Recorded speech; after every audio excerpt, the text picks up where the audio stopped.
précise pour cette belle présentation des chants, des prières, des paroles qui nous font que du bien.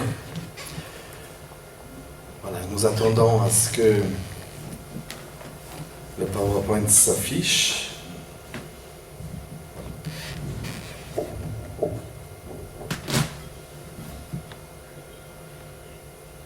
Vous l'avez trouvé? C'est dans les cultes. Cultes. Est-ce que j'ai pris la bonne clé? Oui. C'est la noire ou la rouge?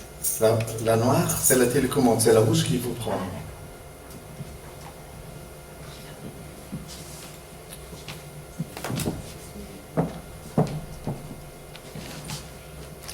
Voilà, j'en profite jusqu'à ce que l'informatique soit installée, de saluer les personnes qui viennent aujourd'hui pour la première fois. Levez vos mains, qui vient pour la première fois pour qu'on puisse vous applaudir. Nous espérons que vous vous sentez bien parmi nous et que vous soyez touchés par une bénédiction particulière que notre Seigneur veuille vous accorder aujourd'hui. Voilà, c'est cela. Est-ce qu'on peut le mettre en grand?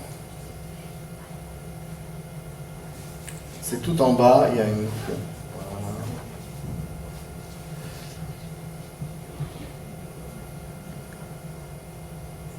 C'est ça?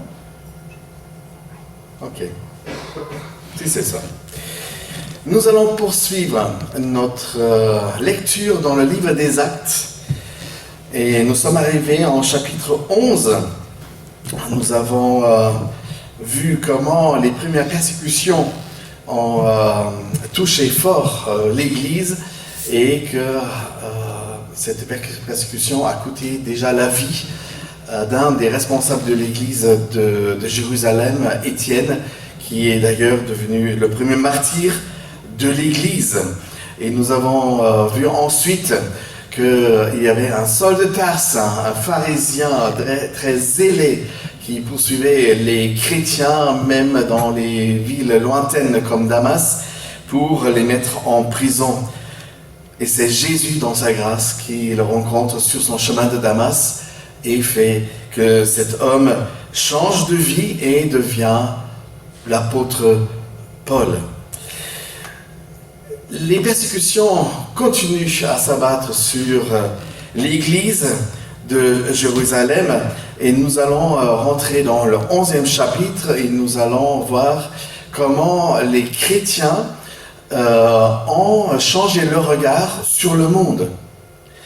C'est d'ailleurs le thème, un regard nouveau sur le monde. Et je vous ai préparé 3 tableaux.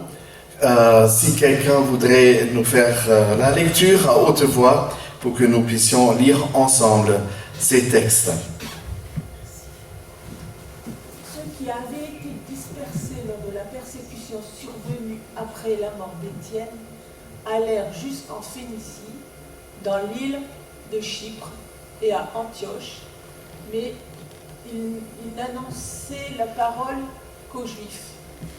Cependant, certains d'entre eux, qui étaient originaires de Chypre et de Cyrène, vinrent à Antioche et s'adressèrent aussi aux non-juifs pour leur annoncer la bonne nouvelle du Seigneur Jésus. La main du Seigneur était avec eux et un grand nombre de personnes crurent et se tournèrent vers le Seigneur. La nouvelle en parvint aux oreilles des membres de l'église de Jérusalem et ils envoyèrent Barnabas jusqu'à Antioche. À son arrivée, lorsqu'il vit la grâce de Dieu, il en éprouva de la joie. Il les encourageait tous à rester attachés au Seigneur d'un cœur ferme, car c'était un homme de bien, plein d'Esprit Saint et de foi. Une foule assez nombreuse s'attacha au Seigneur. Barnabas se rendit ensuite à Tarse pour aller chercher Saul. Quand il l'eut trouvé, il l'amena à Antioche. Pendant toute une année, ils participèrent aux réunions de l'Église et ils enseignèrent beaucoup de personnes. C'est à Antioche que pour la première fois, les disciples furent appelés chrétiens. Merci, Viviane, pour cette lecture. Le chapitre 11 est finalement une rétroperspective qui nous ramène au 7e chapitre du livre des Actes, c'est-à-dire de la mort martyre d'Étienne. Les croyants de Jérusalem sont donc dispersés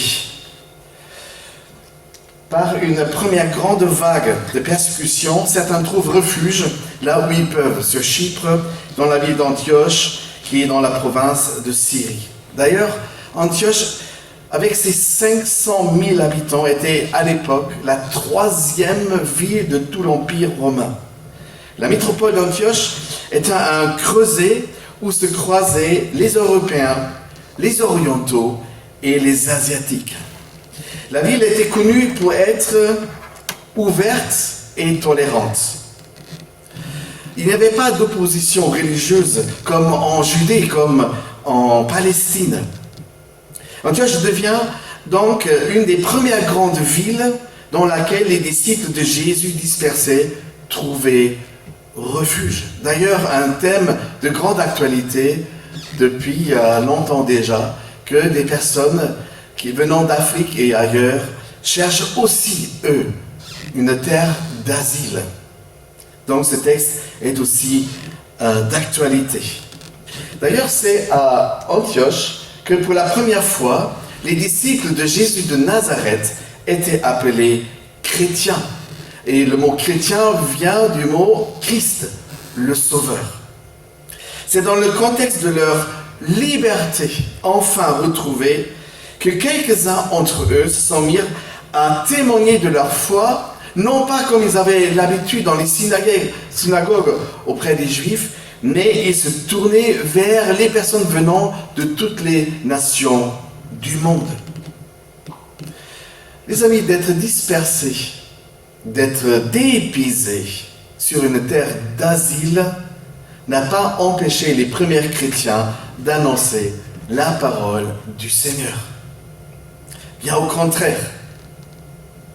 Ce n'est pas la première vague, c'est la première de plusieurs vagues qui va s'abattre sur l'Église chrétienne.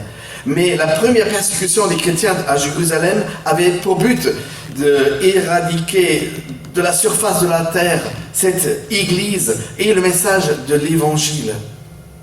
Ces persécutions avaient pour but de blesser à mort l'Église chrétienne. Mais en réalité, toutes les persécutions ont servi à répandre l'Évangile dans le monde entier.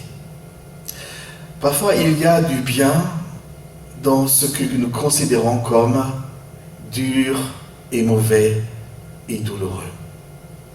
Et si le diable cherche à nuire l'Église là où il peut, même dans ta propre vie, sache que ce que est opposition diabolique est finalement transformé en bénédiction, non pas seulement pour toi-même, mais aussi pour les personnes qui vivent autour de toi. Parce que c'est à partir de la ville d'Antioche que l'évangile de Jésus-Christ se répand et se diffuse massivement dans le monde d'à l'époque, dans le monde entier.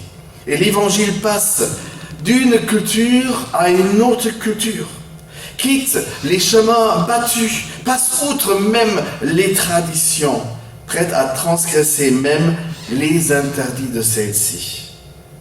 Brisant ainsi les tabous de toutes sortes en ouvrant des nouveaux chemins. Ouvrant aussi les yeux des uns ou des autres pour découvrir que finalement autour de nous, dans notre monde, à nous vivent des personnes qui sont certes différents à nous, mais qui ont besoin de l'Évangile comme nous avons eu besoin du salut. Que aussi une personne nous a apporté. Devenons donc à notre tour des personnes qui partagent ce que nous avons nous-mêmes reçu. Parfois, il faut un nouveau regard sur ce monde pour découvrir les personnes avec lesquelles nous vivons, mais avec un regard tel que Jésus nous a donné, ou nous donne ce regard. Les voir comme Jésus les voit, errant comme des brebis égarées, où chacun suivait plutôt bien que mal sa propre voie sans pourtant pouvoir la trouver.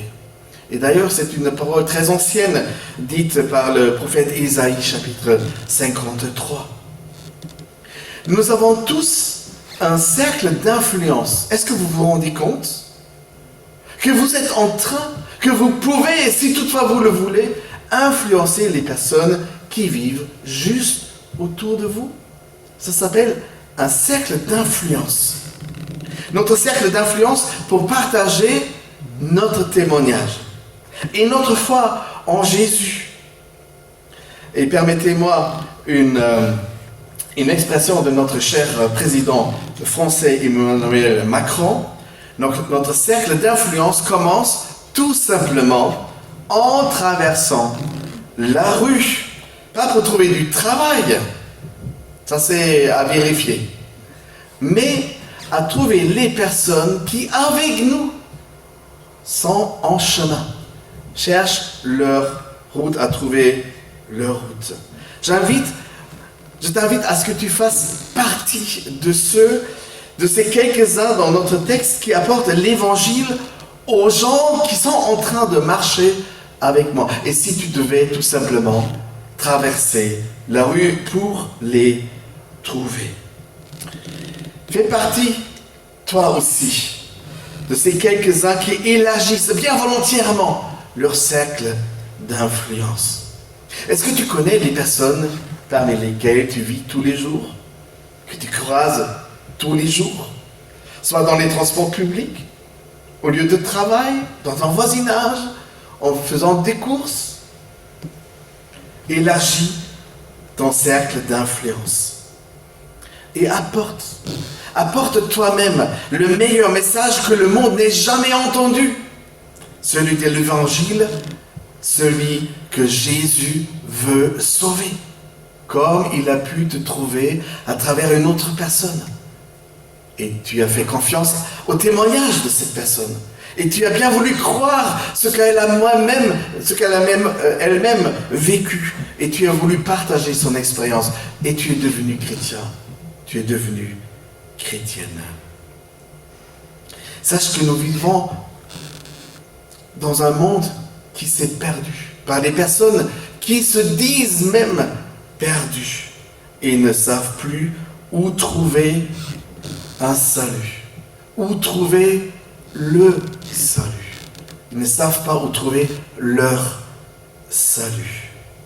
Remarquez que ce n'étaient pas les missionnaires qui étaient envoyés par l'église de Jérusalem pour commencer une œuvre dans la ville d'Antioche, pour apporter l'évangile finalement auprès des nations. Mais c'était des gens simples, comme toi et moi, à peine connus l'évangile, prêts à partager ce qui était devenu notre propre salut. C'était ces gens-là, ces chrétiens, qui se faisaient eux-mêmes missionnaires, sans être mandatés par une quiconque responsable, évêque ou apôtre. Ils ont commencé à partager naturellement ce qui est devenu leur propre salut. Et nous lisons dans le verset 21 que dans cette simplicité, le Seigneur était avec eux. C'est toujours bien de partager l'évangile d'une manière bien accompagnée. Est-ce que tu te rends compte qu'à aucun moment dans ta vie, tu es seul? Et même si tu vois une personne et le Seigneur te met une pensée, une parole pour cette personne sur ton cœur, il est juste à côté de toi pour t'encourager. Mais dis-le, ce que je te fais ressentir. Dis cette parole qui fait déjà écho dans ton cœur. Cette parole est pour les personnes qui sont juste à côté de toi ou que tu traverses tout simplement la rue. Leurs témoignages ont été accompagnés par la puissance de l'Esprit Saint. La main du Seigneur était avec eux pour porter leur témoignage au cœur et aux consciences. Porter au cœur et aux consciences des hommes et des femmes qui les entendaient parler de leur foi, de leurs expériences en tant que chrétiens, en tant que chrétiennes. Un grand nombre de personnes ont mis leur confiance dans leur témoignage. Un grand nombre de personnes crurent et se tournaient vers le Seigneur. Verset 21. Ce sont des moments formidables, précieux, trop rares à mes yeux pour être vrais. Que je puisse être témoin qu'une personne est touchée par le Saint-Esprit et fait comme moi. Comme moi j'ai fait à un moment dans ma vie. Et se tourne vers le Seigneur et retrouve ce que j'ai moi-même trouvé en Jésus. Se tourner vers le Seigneur Jésus peut aussi être traduit par le mot convertir, se convertir. Et convertir voudrait dire changer d'une nature dans une autre nature. Convertir. Certains parmi vous se rappellent peut-être encore du 1er janvier 1999. 1er janvier 1999. Ça vous dit cette date? Vous allez tout de suite le reconnaître. Ce jour-là, l'euro devient monnaie unique dans 11 pays européens, dont la France. Il y a des nostalgiques dans la salle? Oui. Dans un premier temps, nous avons tous peiné à comprendre cette nouvelle monnaie. Le taux d'échange était 1 euro égale 6 francs 5,59,57 centimes. Qui sont les gens qui sont forts en mathématiques en tête, en calcul en tête?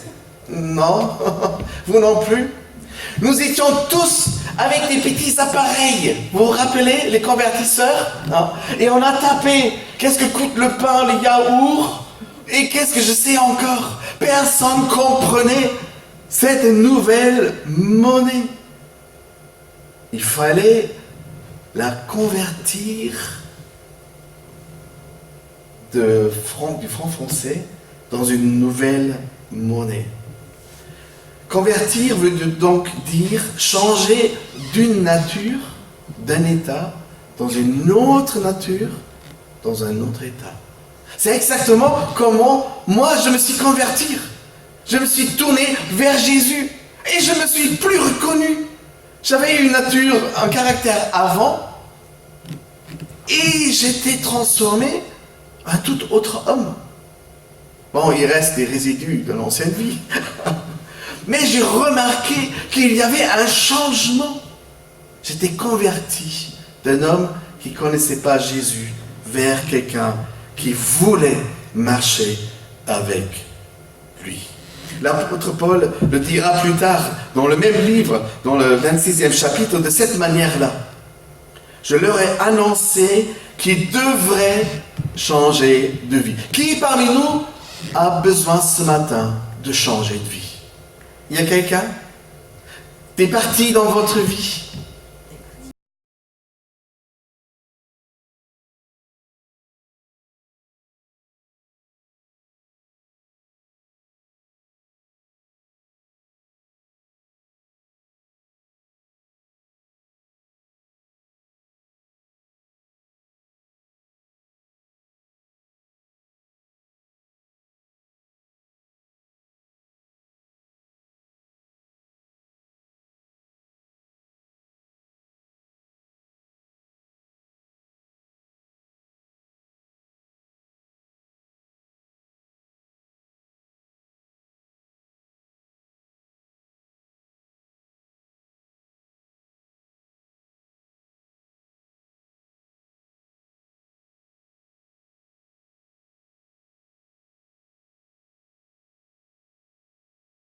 Dans les cœurs de ceux qui l'entendent. Il y a un écho dans les cœurs et dans les consciences des personnes avec lesquelles nous partageons nos propres expériences. D'ailleurs, c'est une promesse donnée par Dieu lui-même. Il disait, la parole que vous partagez ne revient pas sans avoir fait son effet. Oui, ça peut être le refus, ça peut être une moquerie totale, mais ça peut être aussi une acceptation, une curiosité. d'une manière ou d'une autre, la parole de Dieu ne laisse personne indifférente. Nous étions ensemble vendredi soir, comme d'habitude actuellement, avec quelques personnes à partager un parcours chrétien, le parcours alpha. Nous étions arrivés au cœur même de ce parcours, on a parlé du Saint-Esprit. La semaine dernière, on a parlé de ce qui est l'œuvre du Saint-Esprit dans notre vie. Et vendredi dernier, on a parlé juste comment être constamment, continuellement rempli de la présence de Dieu dans notre vie. Nous étions là devant notre télé et nous avons écouté cet exposé. Et je peux vous dire, c'était très personnel. Ceux qui étaient présents, voilà, ça va droit au cœur. Parce que c'est le but, d'une manière ou d'une autre. Le meilleur message du monde, annoncé depuis le ciel et par la venue de Jésus dans notre vie, a un seul but: trouver ton cœur. Trouver ton cœur. Je vois juste à côté de moi une participante qui avait des larmes aux yeux. Des larmes aux yeux. Tellement elle buvait ces paroles. Comme ce qu'elle entendait était que pour elle. Et c'était pour elle. Et dans mon cœur, je priais intensivement que ce moment-là, où il y avait un grand ressenti, que ce moment puisse être le moment du changement, le moment de l'acceptation de Jésus, de son esprit dans sa propre vie. Est-ce que tu pries aussi pour une personne en particulier, qu'elle puisse être touchée de cette ou une autre manière? Qui sont les personnes dans ta vie que tu aimerais voir changer de vie grâce à Jésus? Qui sont les personnes pour lesquelles tu pries parce que tu pries pour leur salut, pour un changement que peut opérer que Dieu dans ta propre vie, dans la vie des personnes pour lesquelles tu pries? Ou est-ce que tu traverses le monde tout seul en disant voilà, l'essentiel c'est que moi-même j'ai trouvé? Non, tu es missionné par Jésus de partager ce qu'il t'a fait vivre et ce qu'il t'a fait trouver, une vie nouvelle. Et tu as quelque chose à dire. Parce que tu l'as toi-même vécu. Raconte ce que tu as toi-même vécu. Ça s'appelle apporter un témoignage. C'est rien d'autre. Ce que tu as toi-même vécu, dans le but que d'autres personnes puissent trouver ce que nous avons nous-mêmes trouvé. Quelles sont les personnes pour lesquelles tu pries? Tu dis pour personne. Soit tu ne sais pas avec qui commencer. Ou il y a tellement que tu dire toute liste sera trop courte, d'une manière ou d'une autre. Et si c'était aujourd'hui que tu te prenais un bout de papier et tu te laisses inspirer par Jésus, qu'il mette des noms, des visages, et tu cries tout simplement leur nom. Et tu dis, Seigneur Jésus, je ne sais pas comment les aborder. Je ne sais pas quel est le moment propice. Je ne sais pas comment le provoquer. Est-ce que tu pourrais le faire? Et moi, je voudrais être disponible. Et si c'est toi qui prépares les moments, et c'est toi qui me donnes les mots, parce que dans mon cœur déjà, je suis bien disposé de le faire.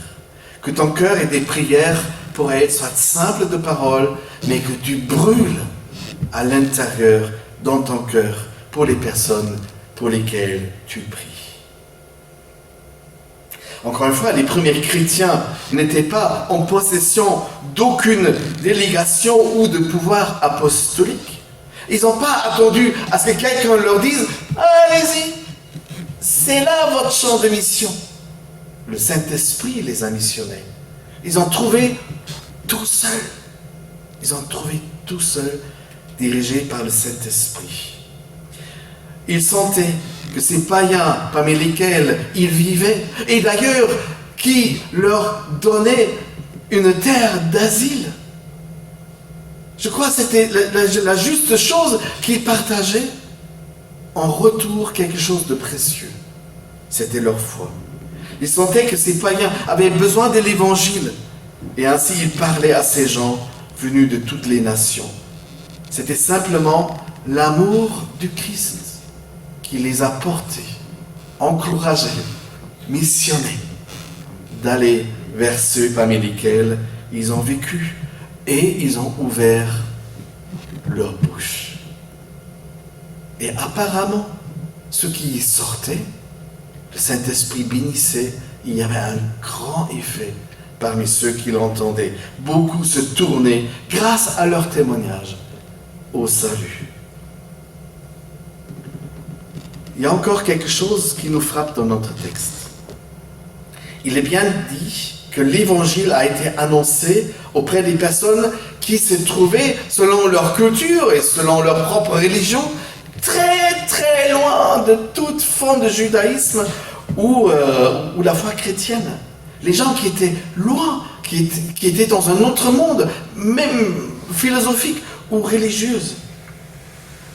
Mais il n'y a pas la moindre indication que l'annonce de l'Évangile a été accompagnée par des signes et par des miracles. On pourrait se dire, qu'est-ce qui a changé? Parce que jusqu'alors, l'annonce de l'Évangile et les gens qui se tournaient vers Jésus, il y avait des miracles qui accompagnaient cette parole annoncée par les apôtres. Ici, il n'est pas mention ni des miracles, ni des signes. Nous nous rappelons les signes de la Pentecôte. Les flémèches qui se posaient, l'Esprit qui se posait sur chacun. Ou un vent violent qui les portait en dehors. Nous avons vu en chapitre 3 des guérisons. Les apôtres annonçaient l'Évangile et les personnes qui étaient paralysées sur leur chemin ont retrouvé la santé. Il est écrit dans plusieurs chapitres, beaucoup des signes miraculeux et des prodiges se produisaient par les mains des apôtres. Mais dans notre texte, dans l'expérience des chrétiens à Antioche, il n'y a ni signe, ni miracle.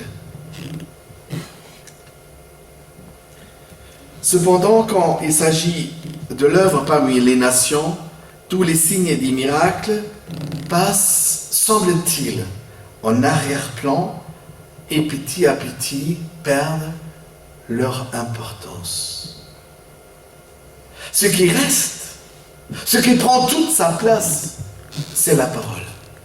C'est la parole de Dieu. Et c'est la parole de ceux qui en témoignent. La personne et ce qu'ils ont à dire devient la lance de fer de l'Évangile. Cela témoigne justement de la puissance de la parole de Dieu même et celle des témoignages des chrétiens.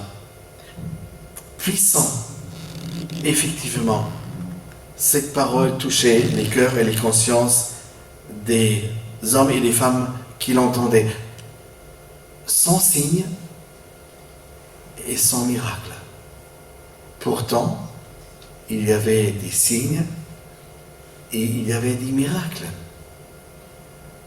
On ne pouvait pas les voir. Ils étaient dans l'histoire même du témoignage. Si tu as vécu l'action de Dieu, la puissance de Dieu dans ta vie, tu parles de quelque chose de très fort qui a su te toucher. C'est là le signe. La transformation de ta vie. Tu cherches un miracle? Regardez-moi! Je suis signe et je suis miracle. Et je peux en témoigner. Vous voulez entendre mon histoire? Et vous aurez plein les yeux des signes et des miracles. La première assemblée chrétienne d'origine non juive est donc née à Antioche. Elle est née au milieu du peuple païen. Et puis nous lisons qu'un bruit en vient aux oreilles de l'assemblée qui était à Jérusalem. Est-ce que vous pouvez vous imaginer que ce qui se passe 500 km plus au nord retentisse dans l'église de Jérusalem? Waouh! J'aurais bien aimé être à Antioche, dans cette première église qui se crée en terre païenne.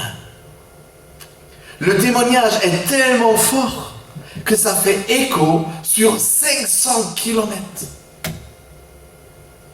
Imaginez, on entend dire ce qui se passe dans notre communauté.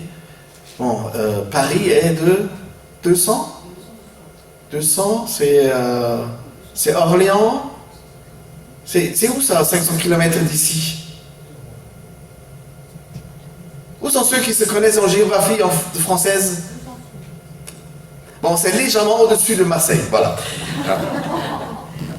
Il y a un bruit qui vient aux oreilles de l'assemblée qui était à Jérusalem et ils envoyaient Barnabas pour passer jusqu'à Antioche, lequel, y étant arrivé et ayant vu, qu'est-ce qu'il a vu? Des signes et des miracles? Non! Le texte dit, il a vu la grâce de Dieu. Voir la grâce de Dieu. Et il les exhortait tous à demeurer attachés au Seigneur de tout leur cœur.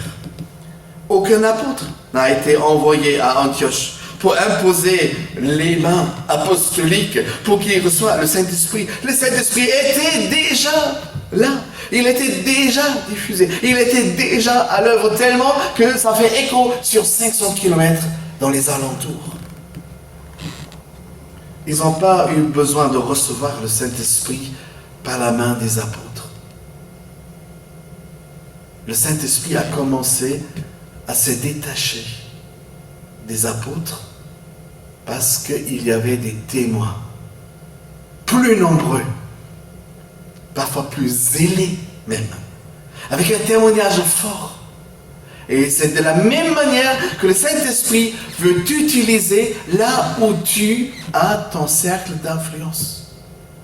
N'attends pas à ce que ton pasteur, que ton pasteur te dise ce que tu as à faire. Tu es suffisamment adulte et mature, en tout cas je l'espère, dans la foi, que tu entendes toi-même ce que le Saint-Esprit te dit.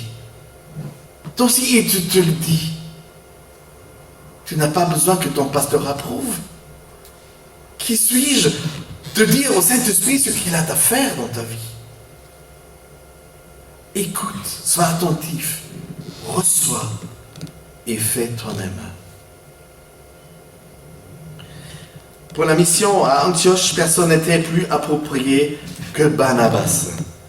Les apôtres à Jérusalem lui avaient donné même un surnom.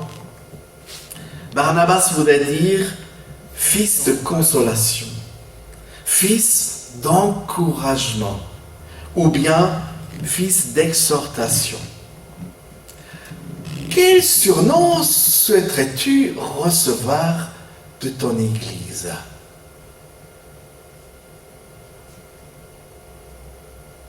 Quelques-uns réfléchissent, et on pourrait me dire fille d'encouragement. Il y a des filles d'encouragement dans la salle? Oui.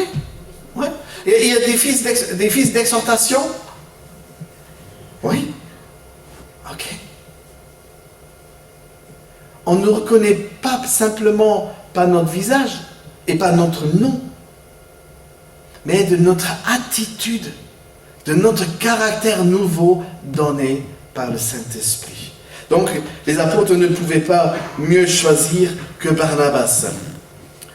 Nous n'entendons pas, en arrivant, qu'il est baptisé ou qu'il a formé des croyants pour qu'ils deviennent des responsables d'église.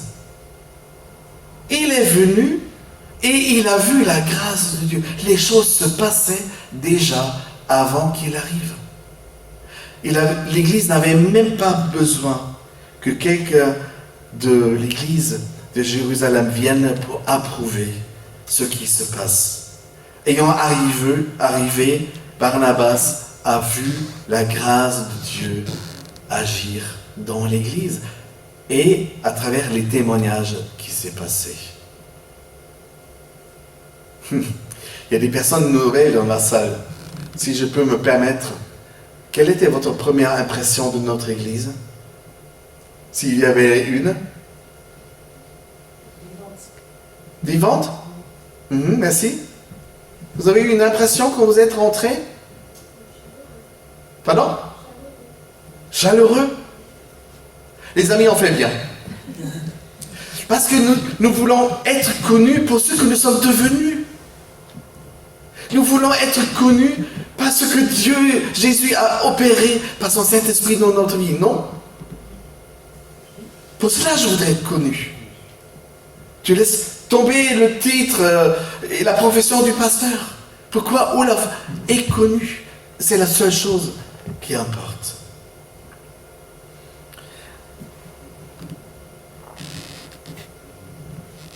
Quand quelqu'un arrive dans un endroit, il voit surtout ce que ses yeux cherchent.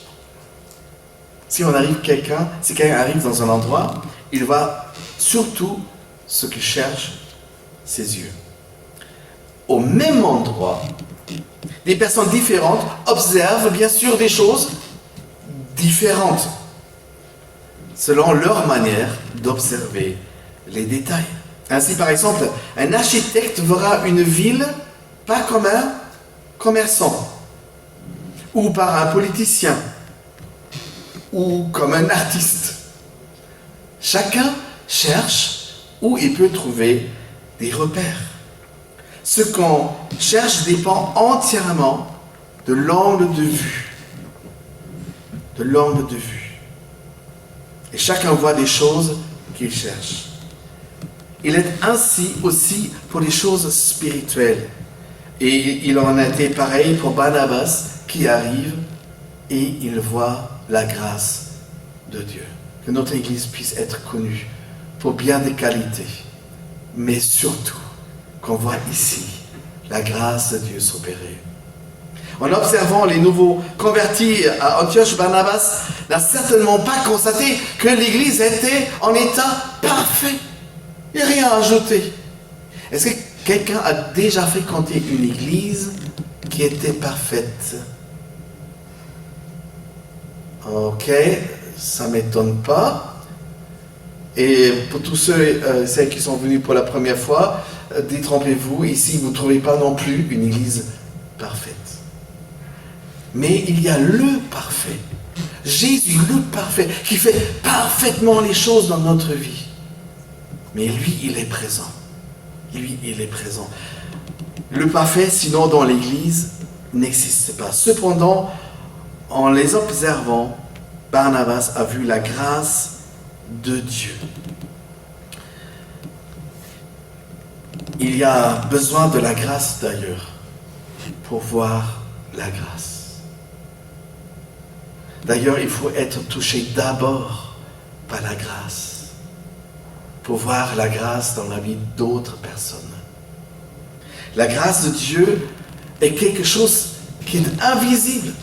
La grâce, ça ne se voit pas. Elle est un secret dans nos cœurs. Par contre,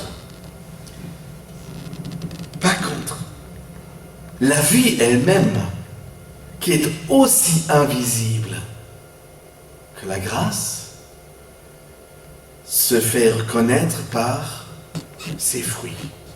D'ailleurs, c'est aussi un dicton tiré par la Bible. On reconnaît les gens par leurs fruits. La grâce de Dieu est le germe invisible, la source de tout ce que Dieu peut conduire en nous comme fruit spirituel qui fait pousser par le Saint-Esprit. Les amis, en conclusion, je voudrais dire que notre vie de chrétien devrait, doit, souhaite, ne demande rien d'autre que devenir une bénédiction pour d'autres personnes. Que Dieu a mis sur notre route des personnes qu'il va croiser notre chemin. C'est pour eux que nous avons un témoignage à partager. Et s'il fallait tout juste traverser la rue pour les trouver. Que par l'Esprit de Dieu, nous trouvions un nouveau regard sur ce monde dans lequel nous vivons. Que nous trouvions un autre regard, un nouveau regard pour voir les personnes que Dieu voudrait sauver. Que nous puissions découvrir par un nouveau regard les personnes qui cherchent leur route et sont perdues. Que Dieu change notre regard afin que nous puissions vivre notre témoignage en tant que chrétiens que nous voulons être pour bénir ceux parmi lesquels nous vivons. Prions.